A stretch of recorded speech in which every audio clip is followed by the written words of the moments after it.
बाबा साहब अम्बेडकर का जो पहला मूल मंत्र है उसे अपने जीवन में लागू करिए, अपने बच्चों को पढ़ाइए, अपने बच्चों की शिक्षा पर ज्यादा ध्यान दीजिए। और दूसरी बात, बाबा साहब अम्बेडकर ने जो कहा कि संगठित रहो।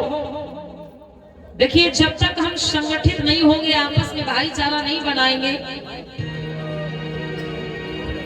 जब तक हम आपस में ही लड़ते रहेंगे, कल्याण होने वाला नहीं है।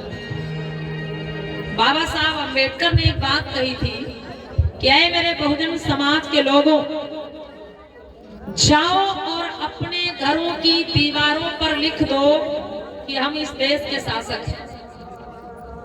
ये बाबा साहब ने कहा था कि ऐ मेरे बहुजन समाज के लोगों, अपने घरों की दीवारों पर लिख दो कि हम इस देश के शासक हैं। शासक बनने के लिए हमें क्या करना होगा? संगठित होना पड़ेगा।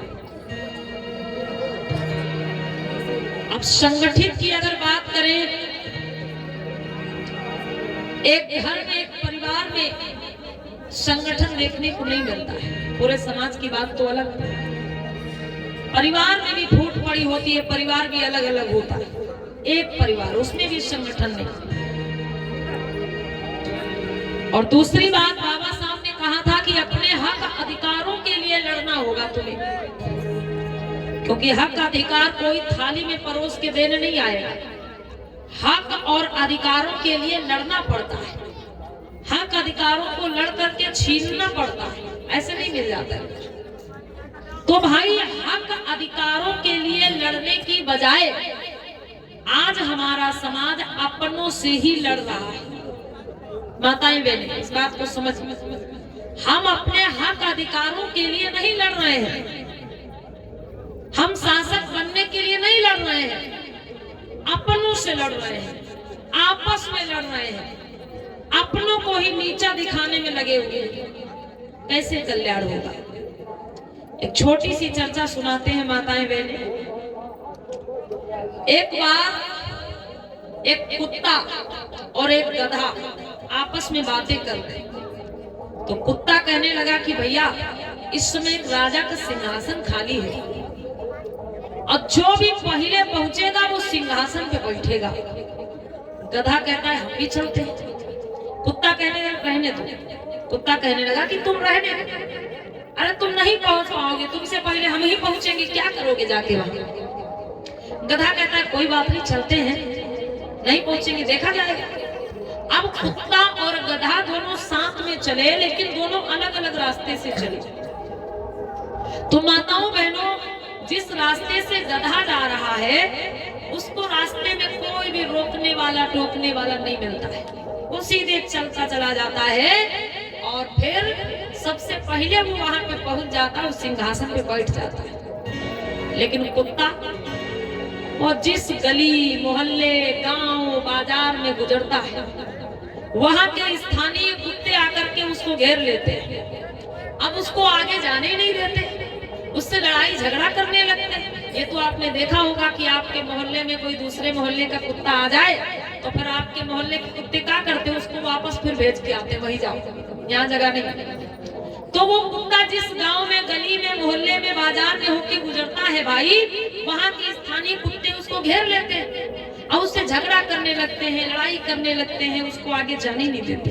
अब सबसे लड़ाई झगड़ा करते करते करते करते वो कुत्ता जब तक वहां पहुंचा तो क्या देखता है कि सिंहासन पर आराम से गधा बैठा हुआ है। अब वो गधा हंसने लगा, कहता है क्यों कुत्ते भैया, आप तो करे थे सबसे पहले हम पहुंचेंगे, हम तो यहाँ कब की आ गए और तुम अब आ रहे हो। अब वो कुत्ता जो था पूरी तरह से घायल था, उसके शरीर में सब घाव हो गए थे, खून बह रहा था।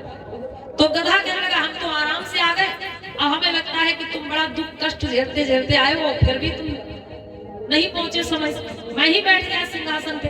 तो कुत्ता बेचारा रोने लगा और कहता है कि गधे भैया हंसो मत, अरे इस सिंहासन पर तुम नहीं, मैं ही बैठा होता।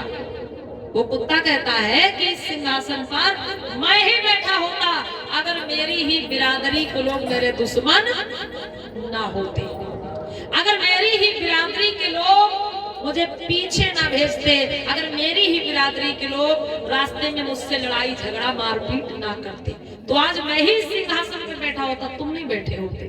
माताओं बहनों, आज यही दशा हमारे समाज में है। ये तो एक गधे और कुत्ते की बात हो गई, ये तो एक कहानी हो गई, लेकिन अगर आप सोचिए, विचार करिए, यही दशा अपने समाज में। हम अपने भाई को, अपने समाज के व्यक्ति को आगे बढ़ते हुए देखना नहीं चाहते, और दूसरे को, जो हमारी विचारधारा का व्यक्ति नहीं है, हमारे महापुरुषों की विचारधारा से जिसका कोई मतलब नहीं है, हमारे उत्थान में, विकास में जिसका कोई योगदान नहीं है, ऐसे व्यक्ति को हम बहुत जी जान से आगे बढ़ाने में लगे रहते हैं, उसके पीछे पीछे लगे रहते हैं। लेकिन जो हमारी विचारधारा का व्यक्ति होगा, अपने समाज का व्यक्ति होगा, अगर वो थोड़ा आगे बढ़ रहा है तो उससे जलन करते हैं, उससे जलन करते हैं, और यही सोचते, अरे कब वो समय आएगा जब ये फिर से नीचे गिरेगा, जमीन पे गिरेगा धड़ाम से, ये आगे नहीं बढ़ पाएगा। तो माताओं बहनों, जब तक ऐसी सोच रहेगी, तब तक बताइए हम बाबा साहब के अन्याय कैसे कहे जाएंगे।